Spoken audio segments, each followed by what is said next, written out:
मुंबईमध्ये नालेसफाई एव्हाना व्हायला हवी होती, पूर्ण व्हायला हवी होती, पण ती झालेली नाही.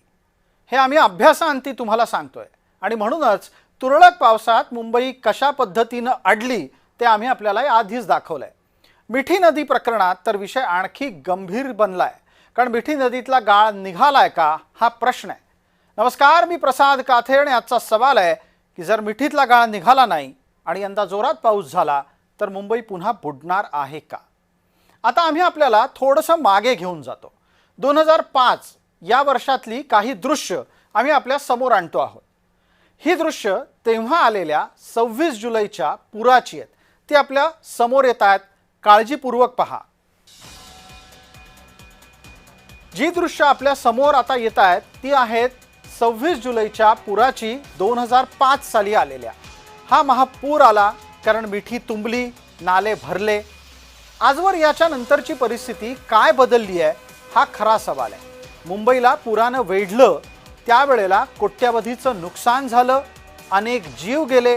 मुंबईसारखं आंतरराष्ट्रीय शहर हतबल झालं होतं. ही सगळी परिस्थिती पुन्हा येणार नाही कशावरून, याच्यासाठी आता पुढच्या दृश्यांकडे आपल्याला वळायचं आहे.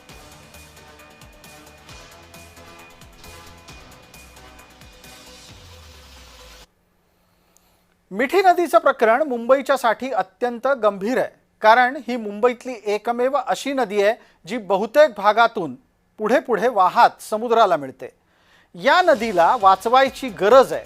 मिठी नदीतलं गाळ उपशाचं काम हे कशा पद्धतीनं चालतं ते आम्ही आपल्याला दाखवू इच्छितो. आत्ताच्या घडीला स्क्रीनच्या एका बाजूला गाळ उपशाचं काम चालल्याची दृश्य आहेत आणि दुसऱ्या बाजूला स्थानिक आमदार दिलीप लांडे यांचा संताप आहे. मिठी नदीच्या पात्रात पाणवेलींची ही आत्ताची गर्दी.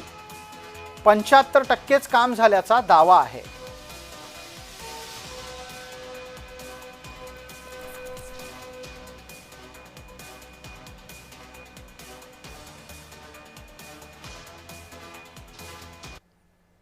मिठी नदीतल्या गाळ उपशाबाबत आक्षेप काय आहे ते पटकन लक्षात घ्या.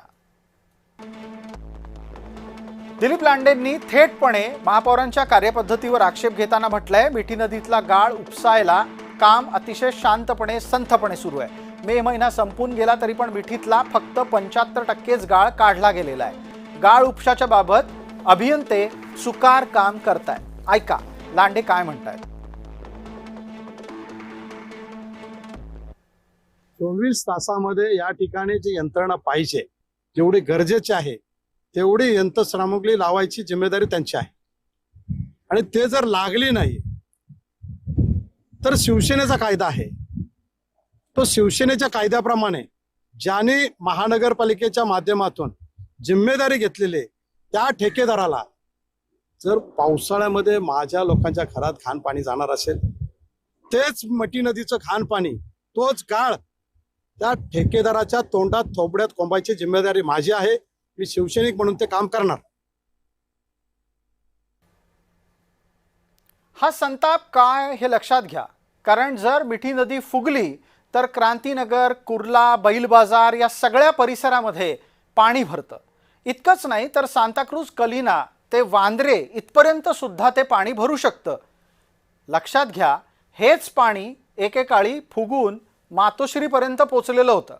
आणि म्हणून ही भीती आहे की मिठीचा जर गाळ उपसा योग्य पद्धतीनं झालेला नसेल तर मुंबई पुन्हा बुडणार नाही याची खात्री कोण देणार आहे. आता खात्री मागायला गेलं की आयुक्त मॅडम आपल्या पद्धतीनं आपला तर्क देत असतात. ऐका त्या काय म्हणतात ते आम्ही आपल्याला आता दाखवतोय.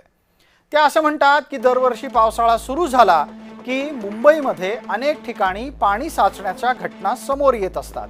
यानंतर विरोधकांकडून मुंबई महानगरपालिका आणि प्रशासनाला लक्ष केलं जातं, पण मुंबई कधीही पूर्णपणे ठप्प होत नाही आणि बुडतही नाही. काही मोजकेच सखल भाग वारंवार दाखवून, हे लक्षात घ्या वाक्य, काही मोजकेच सखल भाग वारंवार दाखवून संपूर्ण मुंबई बुडाल्याचा फक्त आभास निर्माण केला जातो.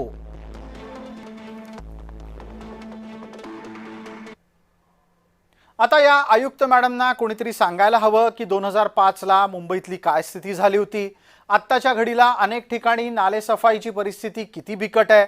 पण भिडेबाईंना आम्ही काही सांगायला जाणार नाही, कारण ज्यांनी सांगायचंय ते सत्ताधारी गटातलेच आहेत. गणेश खंडकर यांनीच काय कान उपटलेत ऐका. दरवर्षी आपण मिठी नदीवरती करोडो रुपये आता खर्च करत आहोत. गेली 10-12 वर्ष तर हजारो कोटी रुपये आपण खर्च केलेले आहेत. आणि त्या मिठी नदीमध्ये कसं कुणाच्या मित्राला टेंडर मिळालं, काय झालं, हे सर्व मुंबईकरांना माहिती आहे. ईओडब्ल्यूने चौकशी देखील केली. म्हणून मी म्हणालो की या बाबतीत एक आपल्याला धोरण ठरवावं लागेल आणि त्या धोरणाच्या अंतर्गत मिठी नदीची स्वच्छता हा विषय आपल्याला करावा लागेल. मिठी नदीची जी स्वच्छता व्हायला पाहिजे तर ती अधिकाऱ्यांनी करण्याचं काम केलंय. पण तुम्ही समाधानी आहात असा मला प्रश्न विचाराल तर मी आजही समाधानी नाही. याहीपेक्षा आपल्याला मिठी नदीची स्वच्छता अधिक चांगली करता येऊ शकते. विषय एक जो महत्वाचा आहे, ज्याच्याकडे आपण सगळ्यांनी लक्ष देण्याची गरज आहे, ती म्हणजे अशी की या मिठी नदीच्या काठावर आज सुद्धा अनधिकृत बांधकामं उभं राहत आहेत. आम्हाला काळजी या शहराची आहे. आम्ही या शहरात राहतो आणि आमच्यासारखे असंख्य लोक या शहरात आहेत, कोट्यवधी आहेत. भिडेबाईंनी थोडीशी काळजी घ्यावी आणि कृपया या मुंबईला पुरात जाण्यापासून वाचवून दाखवावं. पाऊस कमी पडला म्हणून पाणी तुंबलं नाही असं उत्तर 4 दिवसांनी देऊ नये. तुर्तास इतकंच. पाहत रहा फक्त जय महाराष्ट्र.